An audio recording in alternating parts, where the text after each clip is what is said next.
Hey, my name is Stix and welcome back to your weekly Gacha recap, a video series where I go over the latest news, pre-registrations, test phases, new releases, shutdowns, juicy drama, everything that happened in the Gacha genre over the course of the last week in one easy to digest format. Hey, I have another channel, Stix Plays, dedicated to Gacha reviews. I post videos there every single Sunday. Go subscribe, binge watch the videos, check the channel out. Now we have a lot to talk about, so let's just go ahead and jump right in.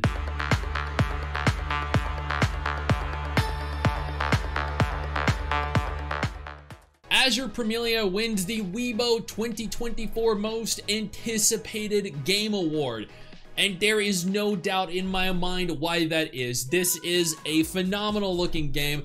I cannot wait to play it. This has so many really cool aspects to it. There is a mount system, there is a functional farming system, there is a flight system present. This is so much more than any gacha game we have at present and is going to absolutely take the world by storm. For those of you that like Girls Frontline 2, which I do, and a lot of this community does, there is another Girls Frontline game in development. This is a third-person shooter. This is very different to the XCOM style of Girls Frontline 2 or the strategy tactical style of Girls Frontline. Admittedly, this is being done by Team Hecate rather than Nikke, so it is a different developer. There is currently a beta test planned for, I believe, at some point in January. I'm really looking forward to seeing how this evolves. The name, of course, for the game is Project Net. I have a dedicated video that I did on this. If you want to learn more, I strongly urge you to go ahead and check that out. Literally, no one is covering this game, and they should be. Speaking of Girls Frontline, Girls Frontline 2, if you log in right now, is giving away Papasha, the adorable blonde, literally for free, just by completing chapter 1 of the story, which takes like 10 minutes if you skip the scenes. She's a 5-star unit, and while she's not, you know, an incredible unit, it's a free 5-star. Why are you not taking advantage of this? Additionally, they rolled out the Rhapsody Quartet. They released a brand new character, or two brand new characters actually. They released the new guild system, chapter 7 of the story, the new event. There's like so much to consume. Seriously, if you have not already, log in and play the new patch. I created my own guild. It's already at maximum capacity, unfortunately. Nekopara has been canceled. I have no idea what this game is. A new game, Nekopara Sekai Connect, has been announced. I'm sure for fans of Neko girls in maid outfits, this is great news. Or for anyone that was anticipating playing the game. Ananta has acquired their official publishing license. The publishing license, of course, is required to actually publish your game within China. You have 1 year from the acquisition of your license to officially publish the game, which means theoretically, since this was acquired on the 24th of December, they have until the 24th of December 2025 to officially publish. Now, this may get pushed back, it may get delayed if they have a valid reason for doing so. I have a dedicated video on this as well. If you're interested, I strongly urge you to go ahead and take a look at that. I go over the entire thing. Windbreaker Rebel Heroes released their second trailer. They have now officially opened pre-registration for the game. I have no idea what this is, but it looks pretty bad. I'm sure fans are gonna hear me say that and be like, fuck you, Stix! Like they always do whenever I say a game I've never heard of looks bad. Before we go any further, I do want to take a moment here to thank all of my incredible patrons over on Patreon and my YouTube channel members who allow for me to continue to do dedicated videos like this every single day.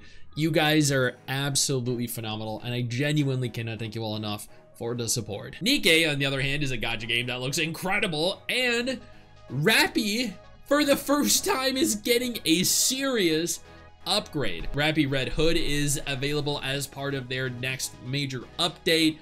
Not only that, though, she actually is accompanied by 100 free polls.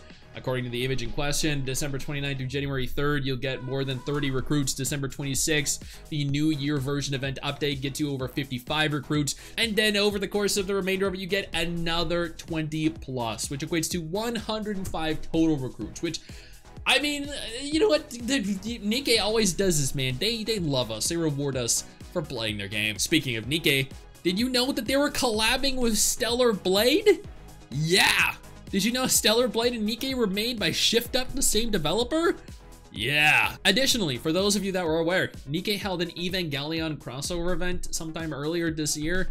They're holding a sequel, a collab sequel, which kind of blows my mind a little bit. I haven't really heard of that happening. Typically when people have, like, studios have collabs with Nikke or collabs with Devil May Cry or something like that, it's like a one-off thing.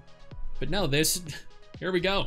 Returning with a sequel, February 2025. I mean, that's kind of cool. Let's talk Tower Fantasy. Tower Fantasy, I did a dedicated video on this titled Tower Fantasy's Global Termination. I urge you to check that out if you want all of the information, but essentially what happened was initially, Tower Fantasy announced they were cutting the English voice acting for the main character and the Japanese voice acting for the main character, which means that the main character will be silent, but all the other characters will still have English and Japanese voice acting. Then they announced that they were essentially terminating the global version of the game and then transitioning the rights for publishing globally over to Perfect World Games, who are the ones in charge of the PlayStation port of the game. And if you do not transfer your character over in time within the small window of opportunity to do so, you literally lose your entire account.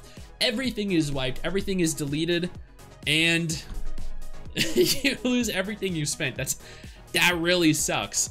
To add insult to injury, they also went on to confirm that the Tower Fantasy creator space was being terminated, so all creators were losing that connection they had with the dev team. So they're no longer going to be rewarded for creating content for the game or given access to things early or anything like that. Now that might change. Perfect World Games might establish a new contract with them or some kind of new creator application program or something down the line. I don't know, but that sucks either way for content creators who have voiced their discontent with this. Etheria Restart has opened the closed beta test recruitment phase. They are starting closed beta testing on the 9th of January. This was a really freaking fun game. I did a video on this as part of my Worst Gacha Ever series.